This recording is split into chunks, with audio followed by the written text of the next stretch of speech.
ಈಗ ನಾನು ಮಹಾಬೋಧಿ ಧ್ಯಾನ ಕೇಂದ್ರದಿಂದ ಕಲ್ಲಿನ ಮಂಟಪವಿರುವ ಒಂದು ಸುಂದರ ಕಾರಿಡಾರ್ನೊಳಗೆ ನಡೆದುಕೊಂಡು ಹೋಗುತ್ತಿದ್ದೇನೆ. ಈ ಮಾರ್ಗದ ಎರಡೂ ಕಡೆ ಹೂವಿನಿಂದ ಕಂಗೊಳಿಸುತ್ತಿದೆ. ಇದು ನಿಜವಾಗಿ ಒಂದು ಸುಂದರವಾದ ದೃಶ್ಯ. ನೋಡಿ ಎಷ್ಟು ತುಂಬಾ ಚೆನ್ನಾಗಿದೆ ಅಂತ ಹೇಳಿ ಇದು.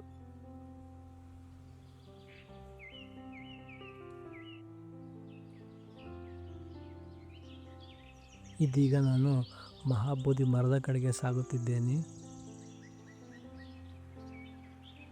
ಈ ಮರ ಏನು ನೋಡ್ತಾ ಇದ್ದೀರಾ, ಇದು ಅರಳಿ ಮರ ಅಂತ ಕರಿತೀವಿ. ಭಗವಾನ್ ಬುದ್ಧರಿಗೆ ಏನು ಜ್ಞಾನೋದಯ ಆಗಿತ್ತು, ಇದೇ ಥರ ಒಂದು ಅರಳಿ ಮರದ ಕೆಳಗಡೆ ಅವರಿಗೆ ಜ್ಞಾನೋದಯ ಆಗಿರುತ್ತೆ. ಇಲ್ಲಿ ತುಂಬ ಚೆನ್ನಾಗಿ ಅಚ್ಚುಕಟ್ಟಾಗಿ ಸುತ್ತಲೂ ಕಟ್ಟಡವನ್ನು ಕಟ್ಬಿಟ್ಟು ಚೆನ್ನಾಗಿ ಮಾಡಿದ್ದಾರೆ. ಇದು ಮಹಾಬೋಧಿ ಟ್ರೀ.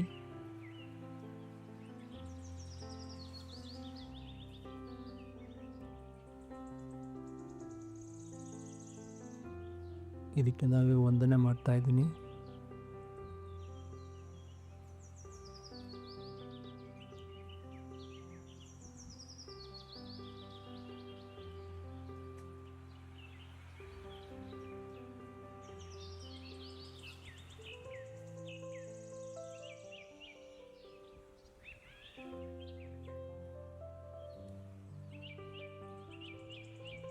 ಈ ಮರದ ಸುತ್ತ ತುಂಬ ವಿಸ್ಮಯವಾದ ಒಂದು ವಾತಾವರಣ ಇದೆ.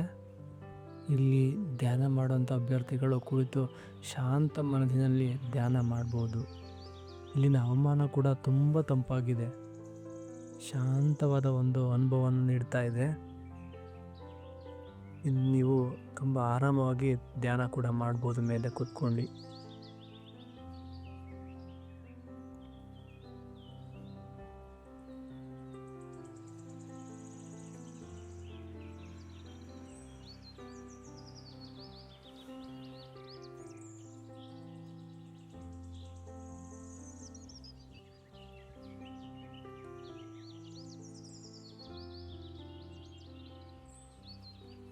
ಇದೀಗ ನಾವು ಮುಂದೆ ಸಾಗ್ತಾ ಇದ್ದೀವಿ.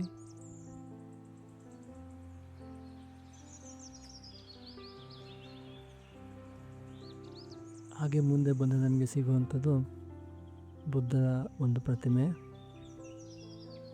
ಇದು ಕುಶಿನಗರದಲ್ಲಿ ಏನು ಬುದ್ಧರ ಒಂದು ಸ್ಟ್ಯಾಚ್ಯೂ ಇದೆ, ಸೇಮ್ ಅದೇ ಥರ ಇದೆ. ಅವರ ಪರಿನಿರ್ವಾಣವನ್ನು ಹೊಂದಿದ ಒಂದು ಆ ರೀತಿಯಾಗಿ ಬುದ್ಧನ ವಿಗ್ರಹವನ್ನು ಮಾಡಿದ್ದಾರೆ. ಇದು ಪರಿನಿರ್ವಾಣವನ್ನು ಹೊಂದಿದಂಥ ಒಂದು ಪೋಸ್ ಆಗಿದೆ. ಇದನ್ನು ಕೂಡ ತುಂಬ ಅಚ್ಚುಕಟ್ಟಾಗಿ ಮಾಡಿದ್ದಾರೆ.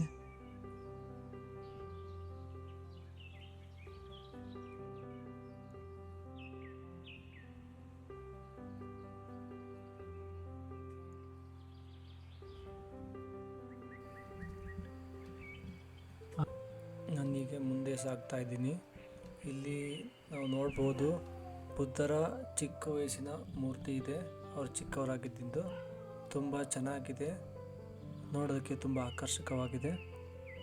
ಇದ್ರ ಹಿಂದೆಯೇ ಜ್ಞಾನಾರ್ಥಿಗಳಿಗೆ ವಾಸ ಮಾಡಲಿಕ್ಕೆ ಅಂತೇಳಿ ಡಾರ್ಮೆಟ್ರಿನ ಪ್ರೊವೈಡ್ ಮಾಡಿದ್ದಾರೆ, ಅಂದರೆ ವಸತಿ ಗೃಹ.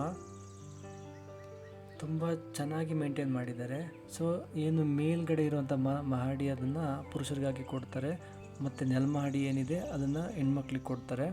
ತುಂಬ ಚೆನ್ನಾಗಿ ಅಚ್ಚುಕಟ್ಟಾಗಿ ನೀಟಾಗಿದೆ. ಇಲ್ಲಿ ಎಲ್ಲ ಥರದ ಸೌಲಭ್ಯಗಳು ಫೆಸಿಲಿಟಿ ಸಿಗುತ್ತೆ. ಬಿಸಿ ನೀರು, ಶೌಚಾಲಯ, ಹಾಸಿಗೆ ಇತ್ಯಾದಿ. ಅಂತ ಇದು 100% ಕಂಪ್ಲೀಟ್ ಫ್ರೀ ಇರುತ್ತೆ, ಅಂದರೆ ಉಚಿತವಾಗಿರುತ್ತೆ. ಸೊ ಪ್ರತಿಯೊಬ್ಬ ಜ್ಞಾನಾರ್ಥಿ ಇದರ ಲಾಭನ ಪಡ್ಕೊಬೋದು.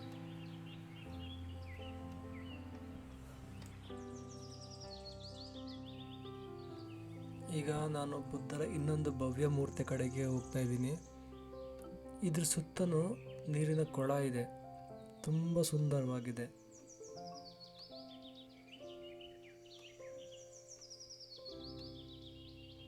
ತುಂಬ ಕೂಲ್ ಅನಿಸುತ್ತೆ.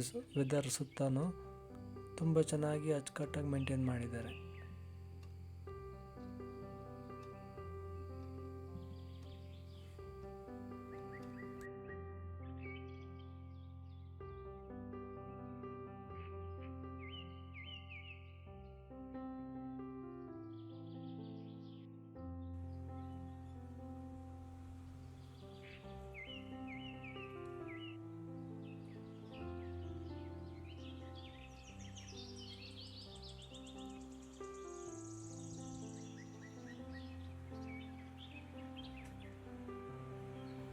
ಇವಾಗ ನಾವು ಡೈನಿಂಗ್ ಹಾಲ್ ಕಡೆ ಹೋಗೋಣ.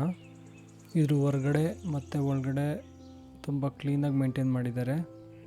ಇಲ್ಲಿ ಯಾವಾಗಲೂ ನಾವು ತುಂಬ ನಿಶಬ್ದತೆಯಿಂದ ಇರಬೇಕು. ಪ್ರತಿದಿನ ಒಂದು ಪ್ಲೇಸ್ ನಿಗದಿತ ಮಾಡಿರ್ತಾರೆ, ಅಲ್ಲೇ ಕೂತ್ಕೊಂಡು ಊಟ ಮಾಡಬೇಕು. ಸೊ ಬೆಳಗ್ಗೆ 6:30ಗೆ ಬೆಳಗ್ಗೆ ಮಾರ್ನಿಂಗ್ ಟಿಫನ್ ಕೊಡ್ತಾರೆ. ಅದಾದಮೇಲೆ ಮಧ್ಯಾಹ್ನ 11:30 ಅಂದರೆ ಇಲ್ಲ ಮಾರ್ನಿಂಗ್ ಟೈಮಲ್ಲಿ ಆ್ಯಕ್ಚುಲಿ 11:30ಗೆ ಬೆಳಗ್ಗೆ ತಿಂಡಿ ಊಟ ಆಗುತ್ತೆ, ಲಂಚ್. ಸೊ ಅದಾದಮೇಲೆ ಮತ್ತೆ ಸಂಡೇ ಆಫ್ಟರ್ನೂನ್ ಏನೂ ಇರೋದಿಲ್ಲ. ನೈಟ್ ಮತ್ತೆ ಊಟ ಬರೋದು 8:30ಗೆ, ಅಲ್ಲಿ ತನಕ ಊಟ ಇರೋದಿಲ್ಲ. ಇನ್ ಕೇಸ್ ನೀವು 5+6 ಮಾತ್ರ ತೊಗೊಂಡಿದ್ದೀರಾ ಅಂತಂದರೆ ರಾತ್ರಿ ಊಟ ಮಾಡ್ಬೋದು. 8+6 ತೊಗೊಂಡ್ರೆ ನೀವು ನೈಟ್ ಊಟ ಮಾಡೋಂಗಿಲ್ಲ, ಬರೀ ಜ್ಯೂಸ್ ಮಾತ್ರ ಕುಡಿಬೋದು. ಸೊ ಇದೇ ಅದು ಡೈನಿಂಗ್ ಏರಿಯಾ ನೋಡ್ಬೋದು, ಮೆನ್ಷನ್ ಮಾಡಿದೆ ಡೈನಿಂಗ್ ಹಾಲ್ ಅಂತ ಹೇಳಿ. ಇಲ್ಲಿಂದ ಊಟ ಮಾತ್ರ ಸೂಪರಾಗಿರುತ್ತೆ, ತುಂಬ ರುಚಿಕರವಾಗಿರುತ್ತೆ. ಮತ್ತು ಇಲ್ಲಿ ದಕ್ಷಿಣ ಭಾರತದ ವಿವಿಧ ಮೆನುಗಳನ್ನ ಸವಿಬೋದು. ಪ್ಲೇಟ್ಸ್ಗಳೆಲ್ಲ ನೀಟಾಗಿ ತೊಳೆದು ಅವರ ಪ್ಲೇಸಲ್ಲಿ ಅವರೇ ಇಟ್ಟಿರ್ತಾರೆ. ಸೊ ನೋಡ್ಬೋದು, ಸೊ ಕ್ಲೀನಾಗಿರುತ್ತೆ, ಪೀಸ್ಫುಲ್ಲಾಗಿ. ನೋಬಲ್ ಸೈಲೆನ್ಸ್ ಇರಬೇಕು, ಯಾವುದೇ ಕಾರಣಕ್ಕೂ ಯಾರು ಮಾತಾಡೋದಿಲ್ಲ. ಸೈಲೆಂಟ್ ಅವ್ರ ಪಾಡಿ ಊಟ ಮಾಡ್ತಾರೆ, ಹೋಗ್ತಾರೆ. ಇಲ್ಲಿ ಸಿಗುವಂಥ ಬ್ಲ್ಯಾಕ್ ಕಾಫಿ ಮಾತ್ರ ತುಂಬ ಚೆನ್ನಾಗಿರುತ್ತೆ, ಮಿಸ್ ಮಾಡದೆ ಕುಡೀರಿ ನೆಕ್ಸ್ಟ್ ಟೈಮ್ ಯಾರಾದರೂ ಹೋದರೆ. ಇಷ್ಟು ಇನ್ಫಾರ್ಮೇಷನ್ ಕೊಟ್ಟು ಈ ಎಪಿಸೋಡ್ನ ಮುಗಿಸ್ತಾ ಇದ್ದೀನಿ. ಮುಂದಿನ ಎಪಿಸೋಡಲ್ಲಿ ಮತ್ತೆ ಭೇಟಿಯಾಗೋಣ. ನಮೋ ಬುದ್ಧಾಯ.